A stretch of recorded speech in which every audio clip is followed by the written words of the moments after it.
Okay, the golden circle in under 5 minutes. No parroting the talking points. Got it. So if you think about the golden circle, according to Simon Sinek in his book Start With Why and many TED Talks, he talks about the three concentric circles. The outer circle being what you do as a business, the middle circle being how you do that as a business, your proprietary process or secret sauce, if you will. And then in the middle is why you do it as a business. Well, why should anybody even care that your company exists?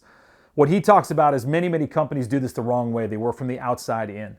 And in their situation, they're constantly pushing their what, maybe a little bit of their how, but never really stressing their why. That's probably because they don't even know their own why. But if you can invert that paradigm completely and focus on your why first, you understand your motivation as a company, as a business, as human beings when serving others. Then the how becomes even better because your how will be linked into why you're doing this thing that you're doing as a business or a service or whatever. And then the what sort of becomes elementary. It is just the thing you create. Dear friend of mine, Ben Putterman, who works at Rivian and has worked at Tesla before, said a great quote to me one time. He said, there's a natural obsolescence in all products in this world that leads all brands to eventually compete on one front and one front only, which is great customer service.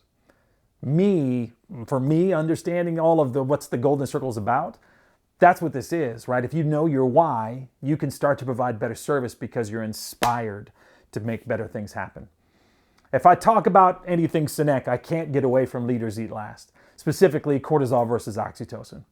In researching all of that and reading the book and listening to the audiobook many times, I sort of realized that as a facilitator, my job in everything I do, or what I was teaching to a lot of these customer service reps in retail, was very simple. You need to tactically minimize cortisol and purposefully and intentionally maximize oxytocin. And if you can do that, things get better.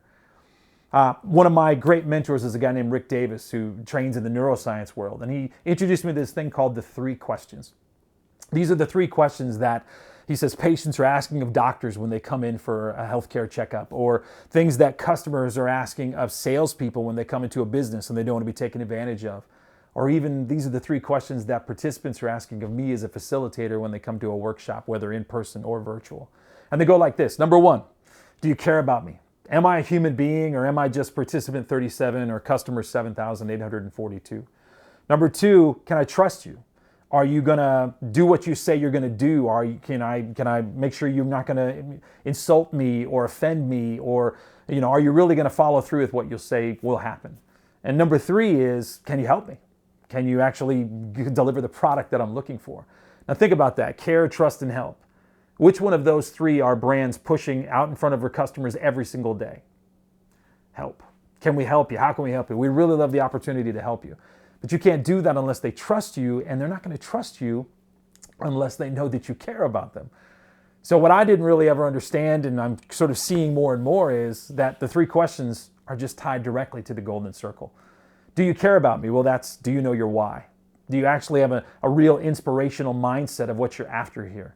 And then, can I trust you? Well, that's your how. How are you going to do what you're going to do? You're going to say this and do that? Well, then that's how you operate as a business.